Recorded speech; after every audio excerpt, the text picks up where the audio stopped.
মেয়েদের প্রতি এত ঘৃণা কিসের আপনাদের? শুধু আপনি না, পৃথিবীর হাজার হাজার পরিবার, হাজার হাজার স্বামী, পিতা শুনলে মেয়ে সন্তান হওয়ার শুনলে তাদের চেহারা চেঞ্জ হয়, তার আচরণ চেঞ্জ হয়ে যায়। কেন? মেয়ে হওয়াকে অভিশাপ, মেয়ে হওয়াকে পাপ, অন্যায়? আপনি যে পৃথিবীতে দাঁড়ায় রয়েছেন না আছেন জীবিত, কার জন্য? আল্লাহ তাআলা কোন একটা নারীর মাধ্যমে, একটা মেয়ের মাধ্যমে আপনি পাঠাইছে। আপনার মাও কিন্তু একটা মেয়ে। কোন কিতাব, কোন কোরআন বই পুস্তকে লেখা আছে যে বাপের পায়ের নিচে সন্তানের বেহেশত? দেখছেন?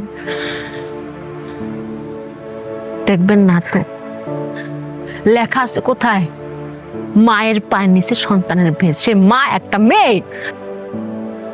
আসলাম আর একটা কথা, আপনারা কি মনে করেন ছেলে সন্তান আমার খুঁটি, আমার শেষ প্রজন্মের খুঁটি? রিজিকের মালিক আল্লাহ। কার মাধ্যমে আল্লাহ খাওয়াবেন এটা একমাত্র আল্লাহ তাআলা ভালো জানেন।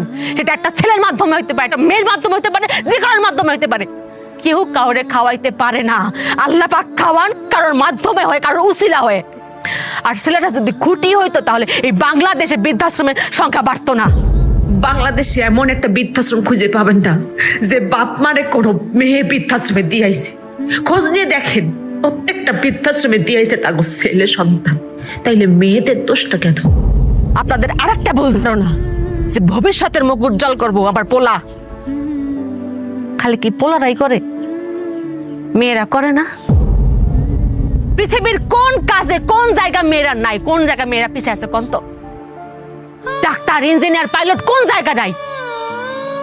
আরেকটা কথা তো আমরা সবাই জানি যে আল্লাহ পাক যখন খুশি হন তখন তার ঘরে মেয়ে সন্তান দেন।